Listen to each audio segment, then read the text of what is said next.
Welcome to The Better Life with Dr. Marianne Pinkston. Join Dr. Pinkston today as she teaches you how an integrative approach to health, combining holistic and contemporary medical information, can lead you to the better life. And now, here's your host, Dr. Marianne Pinkston.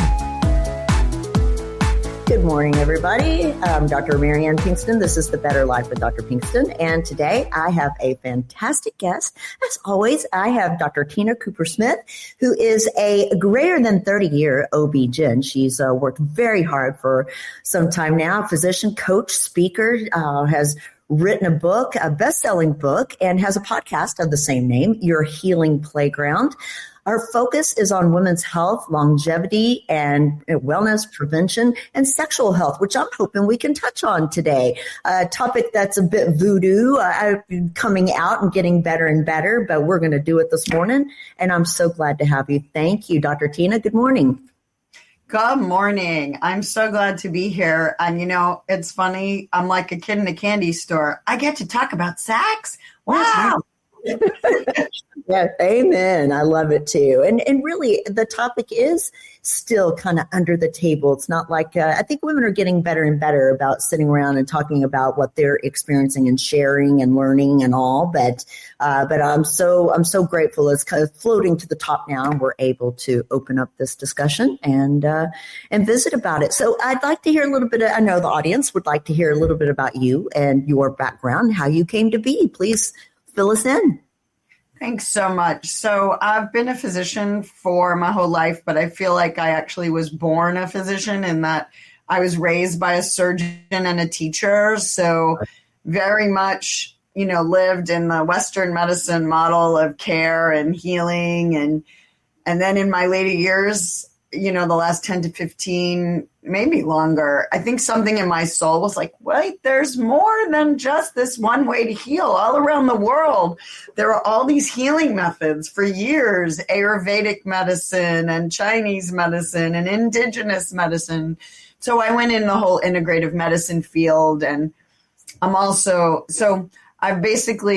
I realized I'm an old schooler, so I'm a gynecologist first and then a fertility doctor second. And I realized the newer generations are so subspecialized that they almost stay in the box of fertility only, and they become IVF doctors. Yeah. And I'm a gynecologist first. I'm a women's health champion first.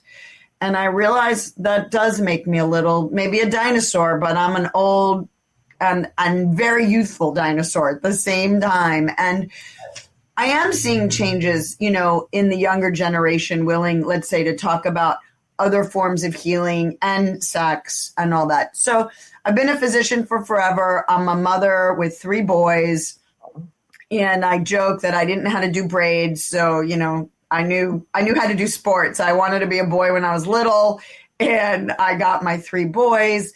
And I'm a lifelong learner and really also a connector. And I realized healing happens in connection, right? And even on a hike yesterday, I ended up like, wherever you go, there you are. And so I just bring myself everywhere I go. And, you know, I was on a hike, and then I went ahead of these women, and I had to come back and finish the conversation of like, tell me more. And it's so interesting how I'm just about connecting and wanting everyone on the planet to accept each other. Yeah. I see every stranger as a friend I haven't met yet, someone I can learn from and someone I can share with. Beautiful. And we're all parts of the same jigsaw puzzle of making this place and this planet a healthier place for everybody. Absolutely. And that's just how I feel. Absolutely. Love it. What a beautiful way to be. And we have a lot in common on that aspect. So yeah. Thank you for doing that. And yeah, we all have a responsibility to further our learning. What we got in medical school was just the base, and we are all responsible for moving further than that. And everybody in integrative medicine has a beautiful story. There's always something there where the light goes off, right? So, well, let's jump in then, sexual health. And so what do you see as the biggest barrier these days as far as women and, facing Yeah, so interesting. So I say our society is sexually obsessed and sexually illiterate. Thank you. Because we really haven't gone back to the basics of what is sex anyway. And I joke with acronyms, you know, and I'm a fertility doctor, and people are getting more and more people are getting pregnant without sex. But I think that a lot of that is indicative of our age. Like the body needs to feel safe. Yes. To have extreme pleasure. And when we are in that safety pleasure state, that's actually when we invite in reproduction. Because when we're on edge and anxious and we're not in our bodies, we're reporting, we're watching, we're observing, because when we're in that state of headiness, and believe me, I was a head on a stick for so much of my life. But when you're in the head space, you're scanning, you're vigilant, you're watching, and you're not actually experiencing. And sex, the acronym I play with is, oh my God, of course, somatic, experiencing, and exploration. It's curiosity. It's experiencing your physicality. Yes. Right? Yes. And somatically. And we are erotic beings. Watch a baby suck its thumb. Watch a baby suck its toes. Watch a baby delight in ice cream, right? Yeah. It's somatically experiencing the experience of being alive. Right. And that is erotic energy. That is sex. And then channeling it when we're in survival mode. Yeah. Where, like I said, we're in this observer, hyper-vigilant mode. And most of us experience the sexual energy in that lower chakra, in that lower, I'm here and I'm feeling some pleasure and I have to release a little bit to let it go because there's pressure and I got to release it. And we haven't been taught actually how to channel it. And breath work, for instance, when you do deep breath work, you can channel this so nervous energy I was playing with is just aliveness energy. Mm-hmm. And then it's how do you channel that energy into excitement, or do you keep it stuck in nervousness? Right. And when you can breathe into it, you actually can pull the energy up from the bottom of your spine to the top of your spine and rotate it around. And when you're playing with that pressure and the energy, you're actually playing with fluid dynamics in your nervous system, which I want to actually change the name. My goal on the planet, we don't have a nervous system that is competing between sympathetic fight or flight and parasympathetic rest or digest. What we actually have is just a pure sensation system, and all the nerves are collaborating, not competing, but collaborating to make sense of all the energy that we're feeling. Yes, you have a voice which is as unique as your fingerprint, and your job on the planet really is to take in all the energy in the only way you can, because you're unique, ingest it, digest it, metabolize it, and then catalyze it to express you as only you can back out into the world. So eroticism is energy flowing, and it's feeling the energy, moving that energy, ingesting it, digesting it, metabolizing, what am I feeling, and then expressing it to the world. Right. And so sexuality becomes this exchange of energy. Mm-hmm. And you can do it with your genitals, obviously, this exchange of energy, but you can do it with breath, touch, any temperature, any way your body can take in energy. And so, they teach outer course and intercourse, right? Mm-hmm. And when you learn how your body really likes energy, then you can tell your partner, hey, can you do this or this? Can we experiment with this? What does an ice cube feel like? What does an ice cube feel like in my mouth? What does an ice cube feel like on another part of my body? Yeah. What does heat feel like? Your hot breath or something hotter like candle wax that doesn't burn, that has, they make candles that are, what does scratchy, what does not touching feel like? So right. I teach the erotic blueprints, and my mentor Jaya described the erotic blueprints. The erotic blueprints, she was a somatic sexologist, so she would literally work with people to have them come back into their body to feel again. Mm-hmm. Because so many of us have been frightened out of our bodies, and we're living like a head on a stick, right? Yeah. And we're watching ourselves in the bedroom. Am I doing it right? Am I performing right? Do I look sexy? Do I look fat? Oh my God, he just saw my roll. Oh my God. Right. Right. Yes. Yeah. And so she realized that everybody's nervous system actually feels pleasure a little bit different. Right. And so she came up with archetypes, and we all, just like we have a unique fingerprint, mm-hmm. and we have a unique voice print, we have a unique nervous system. Come on, our sensation system, even your identical twin had different life experiences, which imprinted on all those cells. And we have different bacteria. So, and every 7 years we have new cells and new bacteria. Like, we're always changing. Regenerating. So what feels good today may not feel good tomorrow. But there's these archetypes. And the energetic, we have this energy body.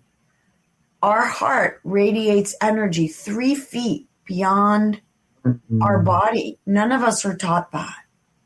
But if someone stood in your face, like if I went like this on the thing, right. That's like too close for comfort, right? Because I've invaded your space. Your space is beyond your body. Mm-hmm. If you've ever looked at a light, it radiates out. Yeah. And we're light we're energy waves, light in the form of human bodies. So the energetic literally is really sensitive, feeling the space. Interesting. And I wonder if kind of reiterating and saying it a little differently, it sounds like to me that you are saying intimacy is bigger than just libido. So if you are, right? So if you are, many people are affected by, a decrease in the libido. And something I try to convey is that you are not able to be attracted and intimate and feel that intimacy most of the time because you are so inhibited by that headspace, by what's going on in your head. We have brakes and accelerators. Right. Yes. So and our brake is the brain and the inner child and the inner critic reporting, vigilant, watching, and safety. Is so critical to intimacy and libido. Am I safe to get out of my head and be totally present as my full self with this other human? Or am I wearing my mask and watching everything I do? Yeah. And if you're not, when you feel safe, the pleasure builds so much. Yeah. Because you don't have to be wasting energy being vigilant. And you can feel. Yeah. So energetics, the interesting thing about energetics, they're scanning and they're uber sensitive. So they're feeling everything.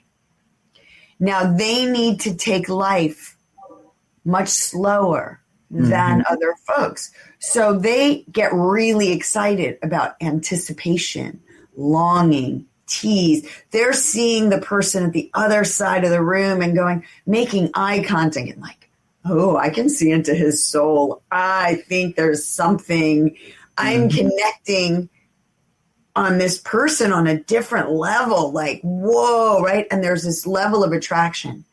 Now, their shadow, right? Their brake, because they're so super sensitive. If you touch them too fast in their physicality, boom, they're back in their head. They're not safe. You violated their boundaries. Right. And so I have a very high energetic. I didn't even know what the energy body was most of my life. I had no idea. And I remember like on a Saturday night, like getting ready for the date, anticipating, getting dressed, super, this is going to be fun. And then we'll have, we'll be physical later, blah, blah, blah. And then like the later would come and it was no longer anticipatory. It was all about touch my body and touch my, and I would short circuit and like, why am I turned off? Interesting. And I, but I also have, so on the other end, so there's the energetic. And the energetic, again, anticipation, longing, tease, and really needs safety. Mm-hmm. Really needs safety and really needs potentially to touch without touching. Yeah. Like, are we going to play later? Right. We're playing now. Are you feeling me? Are you feeling me? Can you eye gaze? Can you like see me, feel me, tell me that you like my body without touching my body? Can I feel that you're not looking at me as a body to be used, which is a big one for me. Yes. I don't want to be your tool. Absolutely. I want to be in connection with you. And I need eyes open. Yeah. And I remember having a partner who would close their eyes and like, I'm fantasizing about you. So what's the problem? I'm like, you're not in the room with me. Right. You're not here with me. And then I met another partner and he's like, can I tell you my fantasy that I'm having with you? Can I describe it? Like you're here. And then it was like, I'm not against you having a fantasy, but you're involving me. Like you're present with me in the fantasy. Your eyes are open looking at me and you can have me with you. I didn't feel like an object, right? Right. So that's a big energetic. And in the bedroom, being with me, I feel your energy with me. You're responding to, my woo, woo, right? There's a response. Yep. Now the sensual comes next. And the energetic I liken to literally our energy body, the space beyond us, and very much connection to a higher power in a lot of ways. Yep. The sensual to me is the five senses. These are the people who get lit up, taste, touch, sound, smell. They want super tight hugs. Like, give me a tight hug, where the energetic needs space. Right. Interesting. The sensual, give me a hug. Give me a warm bath. Make sure the music is like just the temperature, right? They absolutely also need to relax to actually get in their body. They need the environment, but it's got to be the environment that they can relax in. So these are folks who, they're all their senses are heightened. Everything's perfect. They're so excited. They may be this close to orgasm, and all of a sudden the song changes. Mm-hmm. That's not the right song. Oh my God, I lost it all. Right. Or it got cold. They got cold feet. Oh my God. Or they saw the sheet got crumpled, or they see the laundry and they're like, they get very much pulled back into, I'm not safe. The environment's not perfect. Right. Right. So for the energetic, I a lot of times think it's woo-woo people, but it's also the healers, the spiritual people, the folks who can actually have an orgasm with a sunrise and a sunset and just taking in the joy of life and the spirituality of life, but they get short-circuited easily. The sensuals, it's very much, I think, the heart. That's the heart center, their emotions. But when you hear a sommelier describe wine, they're having an orgasm, just telling you about all the sensation. Like, I'm like, it's red wine. And they're like, it's got clove and cinnamon and nutmeg and the aged barrels of the oak. Can you taste the oak and the flower? There's a little bit of rose. They're so descriptive. Yeah. Or the chef, right? the chef describing this flourless chocolate cake, and I put there's just a touch of raspberry. These are folks that are so in their whole being in life. Yeah. So again, these folks can really get so excited and literally light up their whole body without what we would call penis vagina sex. Right. Right. You know, a sensual might be someone who has a play practice where literally they put food on another human's body. Yeah. And they're eating the food and the other person's body all at the same time. Yes. And like they are just having super pleasure, right? And perhaps the person who's lending their body to this person might also be enjoying it, right? It depends. So that's sort of the sensual. And again, their shadow is they pop out of their head if something's off, taste, touch, sound, smell, Yeah. Then the sexual is very much the person. They're very black and white. They're very body focused. Sex is an orgasm. It's a destination. You can have 4 hours of lovemaking, and if there was no orgasm, that was a waste of time, right? Right. And for them, the actual act of two naked bodies together and the orgasm is air, food, and water. Like that is how they fill their bodies up. And they don't understand these other definitions of sexuality because they live in that definition. And I liken that many sexuals feel very comfortable, in careers like engineers, accountants, kind of mathematic, practical, very straightforward. Yeah, it's a very black and white. And I liken medicine. Medicine is the sexual, the way Western medicine is described, it's the sexual blueprint. Wait, the body's broken, we have to fix the body. Yeah. But no body is ever broken because all imperfection is part of the perfection of life, right? And so anyway, but if they can't fix it, then it's a failure, right? It was a failure, right? So if you, in medicine, if I can't fix you from your disease, I failed. But what if you're living in joy in combination with your disease and you learn to manage it? You're not a broken human. You're a human that you may have lupus and you know how to manage it and you know how to do your yoga and you may not even need Western medicine because your lupus tells you, I'm working too hard. I need to go hang out in nature. I need to breathe. Right. And you use your disease in a sense as a tool that your microbiome is talking to you. Up, girlfriend, you're working too hard. Go, Yeah. And so you can live beautifully with a disease, right? So anyway, the sexual is all about the bottom line, black and white thinking.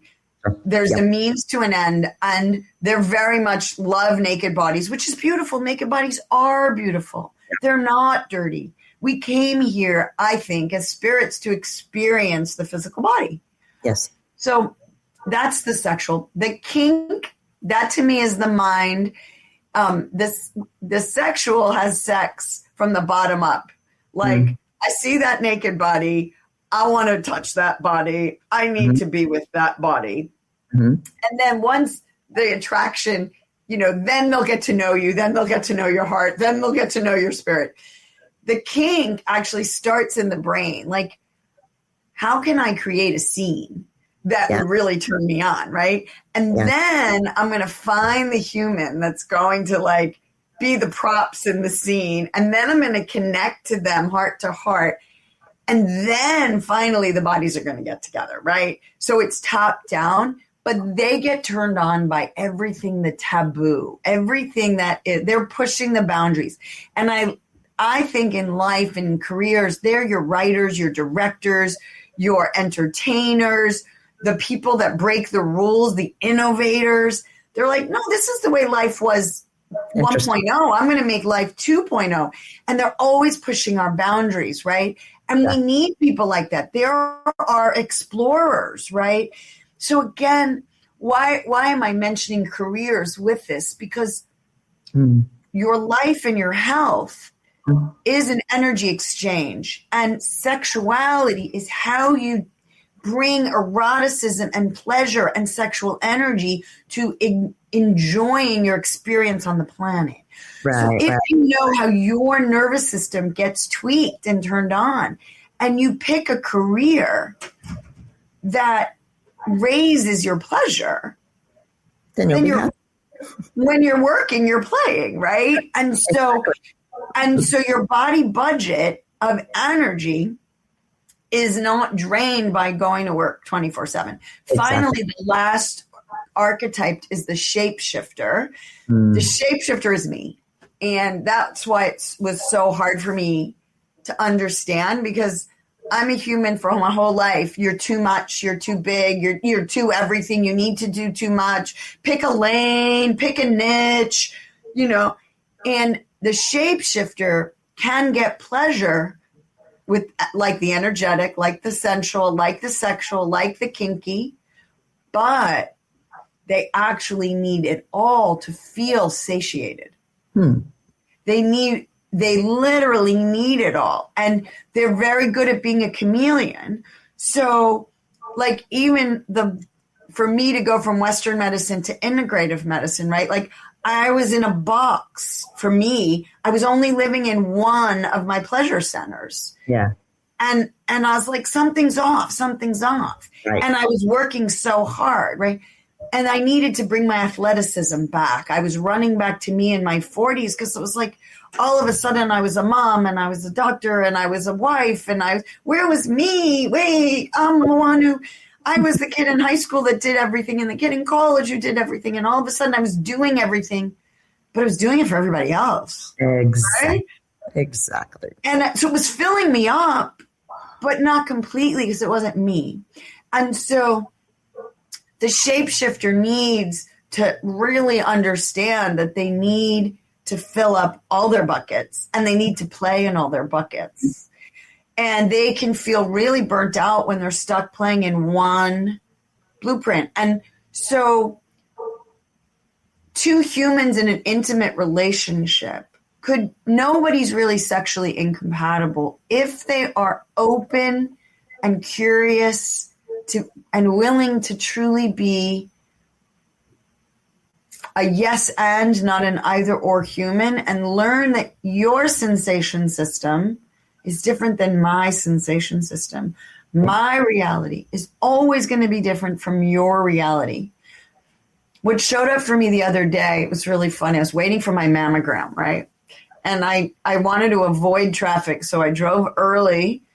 And then I knew there was a park and I was going to get my morning walk in because I need my nature and I need my exercise and I need my breath work and I need my music. And like, I really need it all, right? And I do it all in the morning. Like, I got to fill myself up with it all. So I'm in the waiting room and I'm doing the journaling. And what showed up for me was where sensation machines I had just been out in nature seeing all this stuff. Right. And we're literally sensation machine taking in the energy of life through our five senses.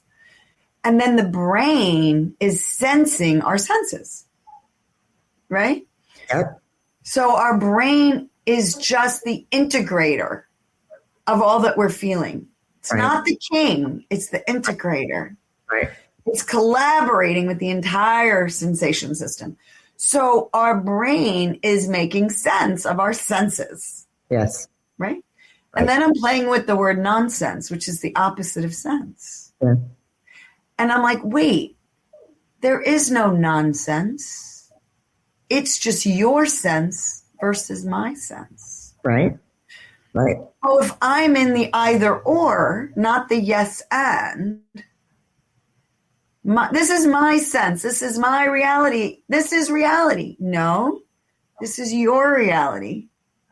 You think I'm nonsense, but I'm just my sense. Right. And nothing is nonsense because the dog doesn't see Earth the way we see Earth. The bat hears it differently. The birds, so what's real? Right. Real is what we sense as real. Interesting, because I think our society is backed up now about, what's good for me and what I believe and my opinion. And if you don't align, then, cut off, block. We're very, very black and white these days with each other. And I love what you're describing as, sexuality and intimacy being, again, bigger than just sex in the bedroom. It's about so much bigger. And so absolutely, when you draw that in, as you're saying, energy wise, then you're free. You're free to have a good sex life and intimacy with your partner. Right. And what is intimacy? Into me, you see. Interesting. I like that. Language, right? And the Greeks have 9 words for love. Oh, wow. There's so many different words for love. I know someone, it was fascinating that they met in college and they had this intense attraction and connection. Yes. And the girl comes home, I met my soulmate. And they're like, he's gay. No, I met my soulmate. No, he's really gay.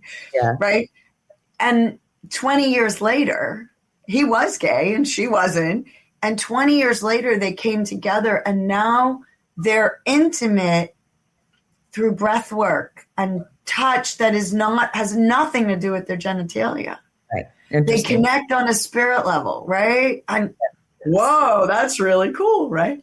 It is. And then friendships can work the same. It really is. Right. And don't you love a friend? Well, I know that you have a hard stop this morning, and I apologize. I want to make sure that everybody knows where to find you and your information and your podcast and your book, which will all be highlighted on the website. So my website, drpbetterlife.com, it'll all be there. But please tell us where people can find you and more about you. Thank you so much. I get so jazzed talking about this. I can't even believe 45 minutes went by, and I barely let you get a word in edgewise. See, I love it. So funny. So drtinaplays.com, because my friends, playing at life, relaxing in your body, somatically experienced. So drtinaplays.com, my book and my podcast are Your Healing Playground, starting a membership community, Your Healing Playground, where we go into mind, body, heart, spirit, playing more, getting out of our head. Because let me tell you, I was a head on a stick for many years. I was not safe to be in my body. I didn't know what safety felt like in my body. Yes. And it's been an experience to re-meet myself. Beautiful. In the body.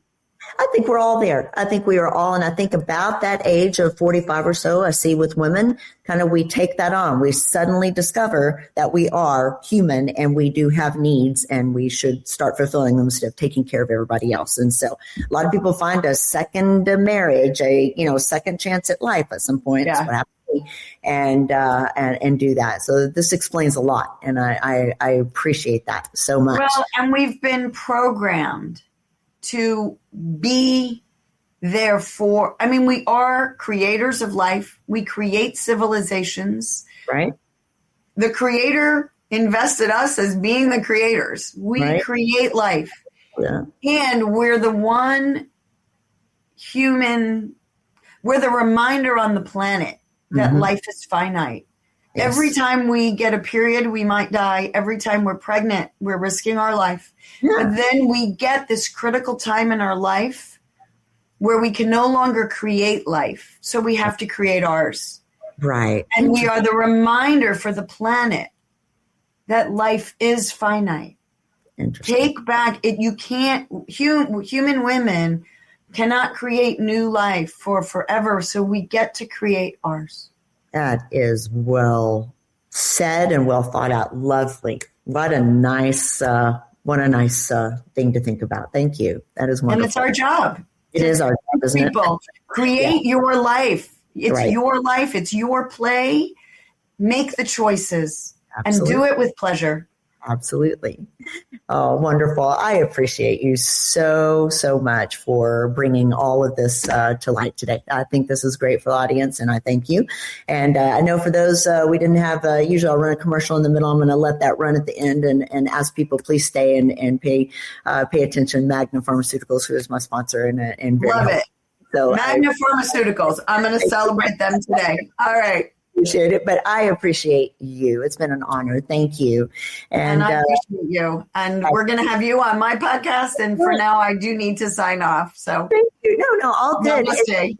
Absolutely. Everybody, please take care of each other out there and have a great week. Depression, anxiety, low energy, weakness, these are just some symptoms of low B12 levels. And the absorbable B12 folate supplement that's helping people declare victory over depression symptoms is De Novo Plus B12 by Magna Pharmaceuticals. Patients with symptoms of depression often exhibit low levels of folate and vitamin B12. The human body needs sufficient folate intake to produce the essential neurotransmitters serotonin, dopamine, and norepinephrine. These neurotransmitters alleviate feelings of sadness, anxiety, and gloom. What makes De Novo Plus B12 so successful? De Novo Plus B12 contains readily absorbable folate and B12. That means it's more successful at correcting the root cause of your deficiency, not just the symptoms. Whether you are suffering with low energy, depression, fatigue, or anxiety, you owe it to yourself to learn more at magnaweb.com. That's magnaweb.com. Please let us know at checkout that you heard about De Novo Plus B12 on The Better Life with Dr. Pinkston.